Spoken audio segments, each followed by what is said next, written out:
is like the bubble. You never want to go straight on the bubble. You want to go towards you on the bubble, on a spoon, on a pipe, on anything. You don't want it to go straight down unless it's like a bubbler or something, because that's how you end up with the, basically the like dick and ball pipes, the ones that look stupid as fuck, and you gotta like, can't see your weed while you're hitting. They call them pankers.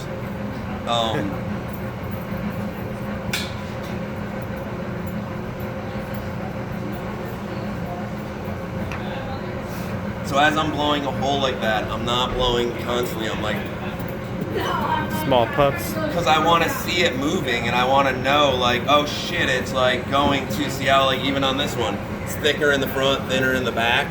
I wanted to know that that wasn't going to get too thin while I did that, and fuck me when I go to push this bowl. I am a firm believer that you should always overblow. It's better to have a big hole when you push it down inside of there than it is too small of one. If you have to tungsten it, you're weakening it. If you have to shrink it to get the hole bigger, you're strengthening it.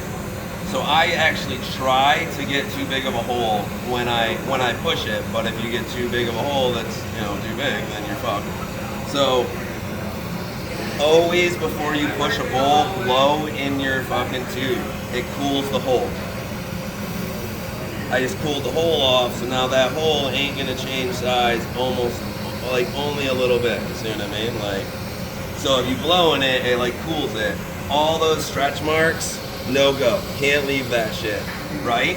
So in that sense, you gotta melt the shit out of the inside of every bowl anyways. If you have a little too big of a hole, then it ends up working for you. If not, you end up having to tungsten that shit, and it's like the worst thing you can fucking do. So now, as I melt all of that bowl in to make sure that there's not a single stress mark, that hole is just gonna melt to the size that I want, and I'm gonna fucking have what I actually want out of this thing without any extra work other than like pushing my bowl again a tiny bit and having relatively close to the size hole that you want, See how much it shrunk down? Yeah, definitely. So now I could, if I had my tungsten or my little reamer that the TSA broke, I could just fucking like make it perfectly straight with that. But you can also just use something like this, and you're not like tungstening it, you're just making sure that it's round. And you have like the perfect bowl hole now. Blowing a carb is, okay, next step actually is always polish this side of this curve with a pretty intense oxidizing flame, and do one side from right there. You don't even have to look at it, dude. You don't even have to look to see if you're getting all of them. Just make sure that you nuke one side, let it sit for a second, go to this side, nuke this side. If you don't get the top side of that curve hot, nothing changes, you know what I mean? So everything's still fine. Blowing out a carb, always the same way. Whether you want to, I'll actually do a blown out carb that has, I'll show you how to do like a blowout carb.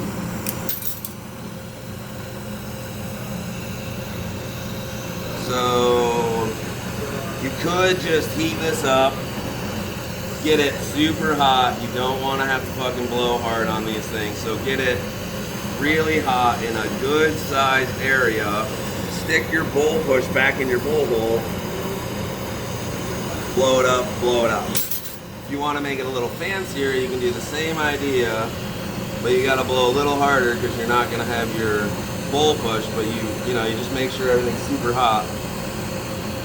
You're going to get this black just roasting. You're going to make a little crucible on a stick, basically. And then I'm going to tag this and blow at the same time. And then pull back and keep blowing. The pull back and keep blowing is what gets the air bubble to start in there. Everything else doesn't get the air bubble to start, but as soon as you do that, your air bubble started in your black, and you can get it to blow a little around it, and then just focus on your black with your heat. Being careful not to overblow your clear.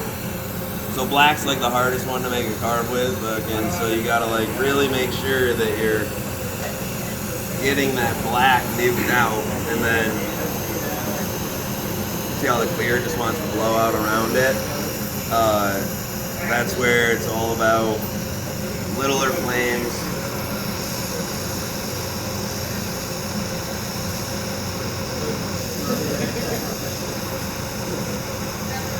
Like micro blowing transactions.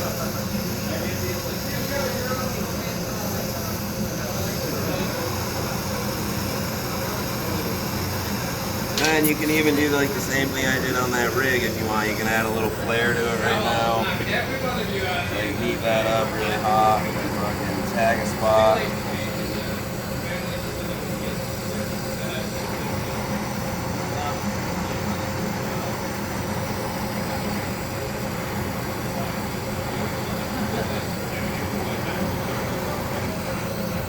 Yourself a little horn or something there.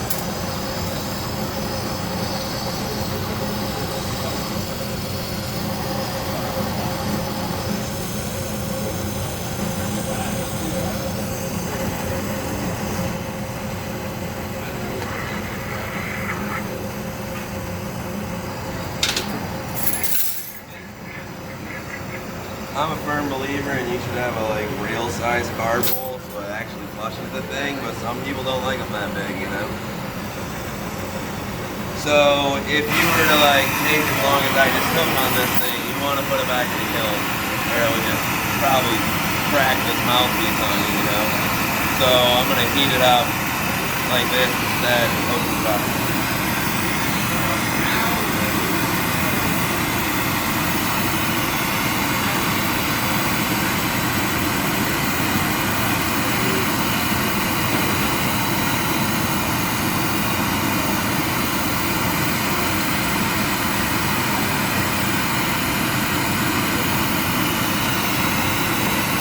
So actually doing this to your glass, as long as your glass is small enough, I highly recommend polishing your glass with like an it's almost a neutral flame, but it's over oxidized and over carbonized at the same time. Like it's just this crazy big flame that if you do this, have you ever seen like how some people's glass is just fucking shinier than yours? And you're like, what the fuck?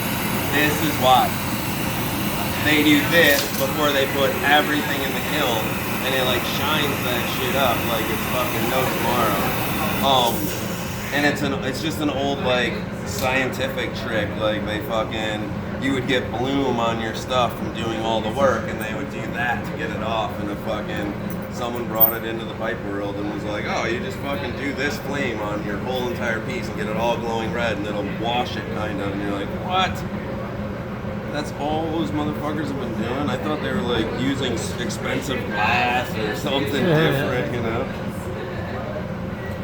So mouthpiecing this, because I didn't like how it started looking past this, I'm just peeling it off right there.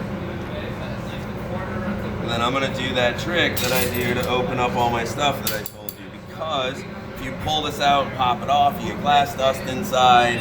And like any other trick is just hard. So if you get really good at this, you can pull that to the side and just pull for a second like that and pop your mouthpiece. And then just melt this in and make it round.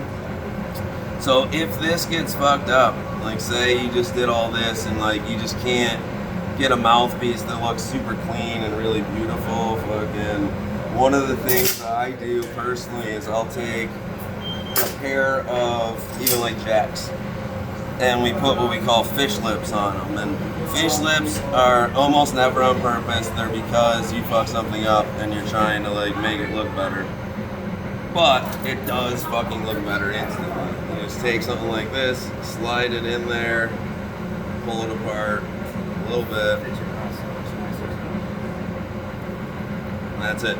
That's fish lips fucking, and it fucking fixes so many fucked up problems with mouthpieces. And like you said, they fit your mouth amazingly well. Some people will eventually start asking you for them, but usually you fucking just do it when you fucking